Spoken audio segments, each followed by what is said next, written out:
नमस्कार दोस्तों, हमारे YouTube चैनल सच्ची कहानी में आज आपका फिर से पुनः स्वागत है।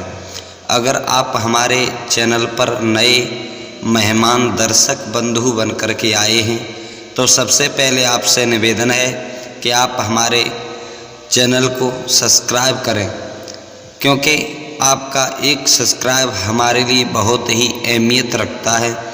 दोस्तों, आज हम आप लोगों के बीच में फिर से हाजिर हुए हैं एक नई कहानी के साथ, एक नई ज्ञानवर्धक जानकारी के साथ। तो बने रहिए दोस्तों। आपसे हमारा निवेदन है कि आप हमारी वीडियो के अंत तक अवश्य बने रहें। ये बड़ी ज्ञानवर्धक कहानी जो आप लोगों के बीच में लेकर के आए हैं, ये कहानी है नागिन का बदला। किस तरह से एक नागिन ने अपने बदले की आग में किसान के पुत्र को डस लिया और पुत्र को डसने के बाद खुद को बहुत बड़ा पछतावा हुआ। तो दोस्तों, आपका अमूल्य समय न नष्ट करते हुए सीधे कहानी में गौर करते हैं। ये कहानी बड़ी ही ज्ञानवर्धक और शिक्षाप्रद है। बने रहिए दोस्तों। बहुत समय पहले की बात है। प्राचीन समय में किसी गांव में एक रामलाल नाम का किसान रहा करता था।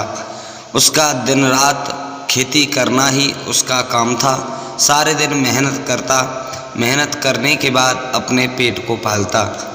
मित्रों, उस किसान के घर में एक ही पुत्र था और उसकी पत्नी थी। 3 प्राणी थे। उनका समय धीरे धीरे अच्छी भली और भांत से गुजर रहा था। दोस्तों, सारे दिन वो खेत को जोतता और शाम को घर आता, अपने बीवी बच्चों के साथ रहता। एक दिन क्या हुआ कि वो खेत को जोत रहा था तो चारों तरफ से हल चलाते चलाते खेत के कोन रह गए थे, जिन कोनों में हल नहीं पहुंचा था। तो दूसरा दिन हुआ। दूसरा दिन रामलाल फावड़ा लेकर के खेतों पर गया और खेत के कोनों को गोड़ेने लगा। जैसे ही उसकी कोन की गुड़ाई करने लगा, उसी कोन के खेत के कोन में नाग और नागिन की बांबी बनी हुई थी। उस बांबी में नाग और नागिन रहा करते थे, लेकिन जिस वक्त वो फावड़ा चला रहा था उस वक्त नागिन वहाँ से निकल चुकी थी। केवल नाग और नाग का बच्चा रह गया था।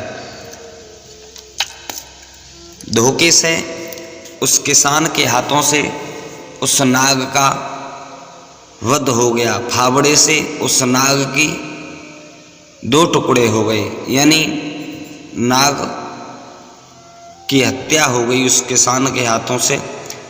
उसने देखा कि मेरे हाथों से एक सर्प मर चुका है, और बामी में खोद करके देखा तो सर्प का एक बच्चा था। किसान उस बच्चे को लेकर के अपने घर गया और घर जाकर के उसका पालन पोषण करने लगा। जब पालन पोषण करने लगा है, धीरे धीरे समय जब व्यतीत होता चला गया, तो कुछ दिनों के बाद जब नागिन वापस अपनी बामी में लौट कर के आती है तो देखती है कि बामी तो वहाँ नहीं थी। अपने बच्चे और पति को नहीं देखा तो वो घबराने लगी, दुखी रहने लगी। थोड़ा आगे जाकर के देखा तो उसके पति के 2 टुकड़े पड़े मिले। नागिन ने अपने पति के 2 टुकड़े देखे तो आंखों में आंसू भर कर के रोने लगी और बहुत दुखी होने लगी। दुखी होने के बाद नागिन ने ये प्रतिज्ञा की, ये प्रण किया कि जिसने भी मेरे पति और बच्चे का वध किया है, मारा है, उसे मैं मौत के घाट नहीं उतार दूंगी, तब तक चैन से नहीं बैठूंगी। जब नागिन ने जब ये प्रतिज्ञा की है, वो ये देखती रही कि अब ये पता कैसे चले कि ये मेरे पति की हत्या किसने की है, किसने मारा है, और मेरे बच्चे का कोई पता नहीं है। क्या उसका भी वध हो गया, उसे भी मार दिया। आज नागिन उस बामी से दूर हट कर के दूसरे खेत में देखती रहती है। तो कुछ दिन बाद किसान फिर से फावड़ा लेकर के आया और फावड़ा लेकर के उन्हीं कौन को गोड़ेने लगा। नागिन ने देखा फावड़े पर खून के धब्बे लगे हुए थे। नागिन ने पहचान लिया कि इसी ने मेरे पति का वध किया है, मेरे पति की हत्या इसी ने की है। आज जैसे ही शाम हुई, किसान अपने घर के लिए चला। नागिन उसके पीछे पीछे चलने लगी और पीछे पीछे चलने के बाद उसके घर में प्रवेश करती है तो देखती है कि उसके घर में एक पत्नी है और एक छोटा सा बच्चा है, लेकिन उसे अपना बच्चा नहीं दिखाई दिया, क्योंकि नाग का जो बच्चा था वो किसान अपने घर ले गया था, उसको भी पाल रहा था। नागिन लौट करके आई। दूसरा दिन हुआ, घर पे कोई नहीं था। नागिन घर में गई और किसान के बच्चे को डस लिया। किसान के बच्चे को डसने के बाद जैसे ही बाहर निकल करके चली तो किसान ने देखा कि नागिन मेरे घर से आई है, कुछ न कुछ अनहोनी तो नहीं हो गई। जा कर के देखा है तो उस बच्चे की मुँह से झाग निकल रहा था। कुछ क्षणों के बाद उस बच्चे का प्राणांत हो गया। मन में विचार करने लगा किसान दुखी होकर के कि शायद ये वही नागिन है, इसका जोड़ा मेरे हाथों से फावड़े से कट गया, उसकी हत्या हो गई। लेकिन वो ये नहीं जानती कि मैं उसके बच्चे को पाल रही हूँ। तो उस किसान ने अपने बच्चे की मौत पर अपने कलेजे पर पत्थर रख करके ये सब्र कर लिया कि कोई बात नहीं, अब इस नाग के बच्चे को ही हम पालन पोषण करेंगे। आज नाग के बच्चे को पालन पोषण करता है। एक दिन नागिन ने फिर देखा कि अब मैं किसी और को डसने के लिए जाऊं, तो जैसे ही घर में प्रवेश करने ही वाली थी तो सामने देखा है कि वो किसान नागिन के बच्चे को दूध पिला रहा था और उसे प्यार कर रहा था। नागिन ने जब देखा तो नागिन के होश उड़ गए। नागिन कहने लगी, ये तो मैंने बहुत गलत किया जो मैंने इस किसान के बेटे को डस लिया। ये तो मेरे पुत्र को प्यार कर रहा है, पालन पोषण कर रहा है, अब क्या करें, मेरे हाथों से ये पाप हो गया। आज नागिन विचार करती है, मैंने इसे बहुत गलत समझा, भगवान मुझे क्षमा करना। उन्हीं पैर वापस चली आती है और वो नागिन भगवान भोले बाबा के मंदिर के पास जो शिवलिंग लगी हुई थी उसके परिक्रमा लगाती है और कहती है, प्रभु मेरे हाथों से ये पाप हो गया, मैंने एक किसान के बच्चे को डस लिया, किसी भी तरह से कुछ ऐसा करो। मेरी आपसे प्रार्थना है कि उस किसान को एक पुत्र की प्राप्ति हो जाए। दिन रात वो नागिन भगवान भोले बाबा का भजन करती रहती और परिक्रमा लगाती रहती।